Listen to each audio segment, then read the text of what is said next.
Assalamualaikum warahmatullahi wabarakatuh. Karena ada tugas kelompok, di sini kita akan berdiskusi mengenai tokoh panutan. Nah, kan tugasnya kita harus memilih salah satu ya dari masing-masing tokoh yang kita miliki. Mungkin kita bandingkan dulu dan kita mencari siapa yang terbaik. Silahkan dimulai dari Kang Andri. Nu abdi mah tokoh panutanna teh Bupati Ciamis, Pak Herdiat Sunaria. Anjeunna teh menurut abdi mah tos ieu pisan ya, tos menerapkan sikap berakhlak dina kehidupan sehari-hari dan kehidupan di menjalankan kepemerintahannya di Ciamis. Berhasil membangun dan mensejahterakan warga Ciamis.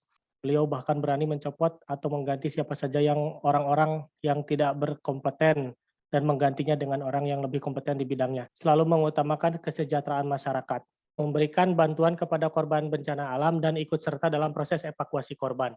Beliau sangat pandai menjalin hubungan dengan siapa saja, baik dalam keluarga maupun hubungan pekerjaan di lingkungan pemerintah Kabupaten Ciamis.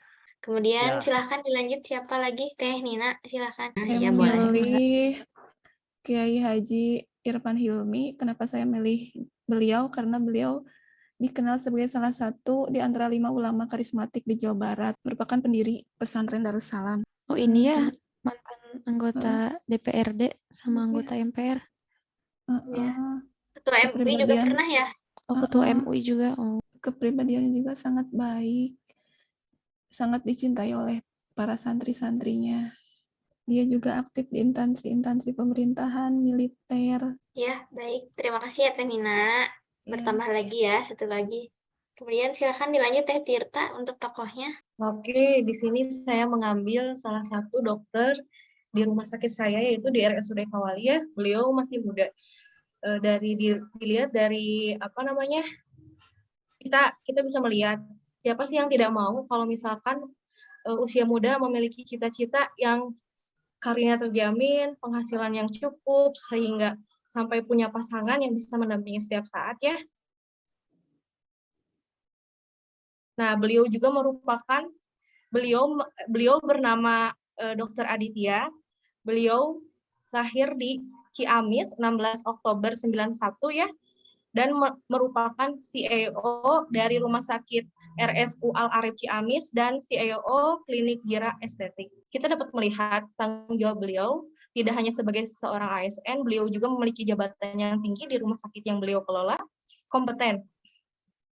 Selain memberikan pelayanan ya sebagai tugasnya, beliau juga bercita-cita dan berkeinginan akan melanjutkan pendidikan lanjutannya ke dokter radiologi. Selanjutnya mungkin silakan Teh Yuma. baik untuk tokoh di Ciamis saya memilih Pak Iing. Nah jadi Pak Iing ini merupakan Bupati Ciamis dari tahun 2009 sampai 2014.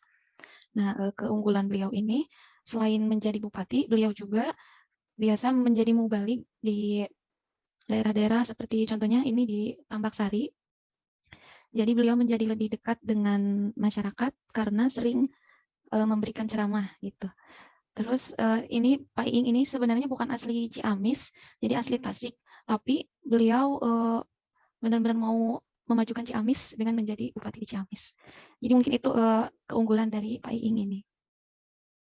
Ya, terima Udah deh mungkin. kasih Teh Yuma. Ya, Sama-sama. mungkin untuk tokoh saya yang saya ambil sendiri, saya mengambil yang dari rumah sakit. Di sini saya mengambil Ibu Hajah Tuti. Nah, beliau itu adalah salah satu penggerak kedisiplinan ya, mungkin bisa dikatakan karena beliau menjabat di bagian mutu keperawatan. Nah, beliau ini penggerak kedisiplinan yang tadinya memang kita akui ya kalau dulu gitu sebelum beliau menjabat di RSUD Ciamis itu tingkat kedisiplinannya kurang. Kemudian setelah beliau menjabat, alhamdulillah kedisiplinan RSUD Ciamis sudah mulai meningkat dengan baik. Kemudian beliau juga sangat ramah, kemudian sangat bijaksana dalam menentukan atau menyelesaikan masalah. Beliau juga kalau misalnya ada perawat atau pegawai lain yang tidak disiplin, beliau menegurnya dengan baik. Mungkin itu yang dapat saya gambarkan sekilas melalui tokoh yang saya ambil. Bagaimana teman-teman? Jadi kita mau ngambil yang mana? untuk dijadikan pilihan atau yang diutamakan. Tadi Kalau Dokter saya Aditya pribadi bagus sih tuh. Pak Herdiat ya. Kalau saya pribadi, tapi terserah yang lain, kita voting aja biar cepat. Kita memilih Voting suara dimulai terbanyak. lah. Kalau saya tadi Silakan. Dokter Aditya tuh bagus. Ya, bagus. Silakan Teh Ima, mau siapa? Kalau saya kayaknya lebih ke Pak Herdiat ya. Ya, Seperti Teh sudah Irma. 2 suara untuk Pak Herdiat ya. Teh Nina sama Teh Tirta silakan. Kalau saya sepertinya Bapak Herdiat ya, Iya, karena saya bupati juga kayaknya. ya. Oke, berarti Herdiat Contoh aja pemimpin, benar-benar pemimpin di Ciamis gitu. Iya, berarti kan karena kita suara terbanyaknya Pak Herdiat ya, kan Riwa ya, nangelehan ya. Siap. Ya, jadi Biasa laki-laki nanti mengalah. iya tuh ya. Jadi nanti kita bikin video review tentang implementasi nilai berakhlak dari Pak Herdiat ya. Sekarang kita diskusi atau mengerjakan videonya biar cepat selesai. Ya, baik. Terima kasih. Assalamualaikum warahmatullahi wabarakatuh.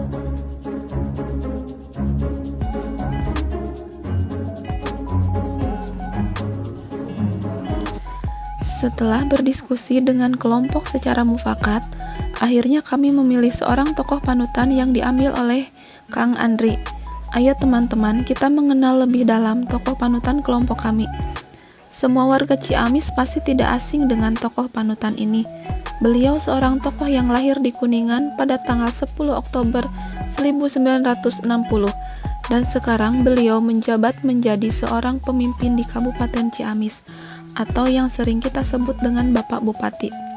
Beliau bernama Dr. Andes Haji Herdiat Sunaria MM. Kita bisa melihat banyak rekam jejak beliau di Kabupaten Ciamis. Karena meskipun lahir di kota Kuningan, beliau merupakan warga asli Ciamis, sehingga beliau mengenal baik dan mengetahui seluk-beluk wilayahnya sendiri. Oleh karena itu, mari kita mengenal tokoh panutan kita dalam budaya berakhlak. Yang pertama, berorientasi pelayanan. Seperti kita ketahui bersama, sebagai putra daerah, beliau sukses menjadi pemimpin nomor 1 di Ciamis. Dalam kepemimpinannya, berhasil membangun dan mensejahterakan warga Ciamis. Yang kedua, akuntabel. Di era kepemimpinan beliau, saya merasakan banyak perubahan. Beliau bahkan berani mencopot atau mengganti siapa saja orang yang tidak kompeten dan menggantinya dengan orang yang lebih kompeten di bidangnya, sehingga fungsi pemerintah bisa berjalan lebih baik. Yang ketiga, kompeten. Karir beliau diawali dari kepala desa Penjalu. Setelah itu, tanggung jawabnya menjadi lebih besar karena ditunjuk sebagai kepala dinas. Ia juga pernah menjadi sekretaris camat dan menjabat sekretaris daerah Pemkab Ciamis selama 6 tahun. Dan berkat kerja kerasnya, sekarang beliau berhasil menjadi nomor 1 di Ciamis. Yang keempat, harmonis.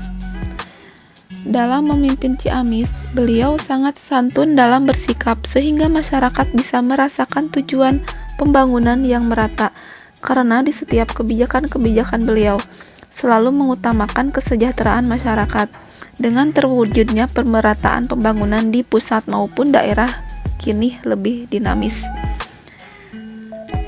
Yang kelima, loyal.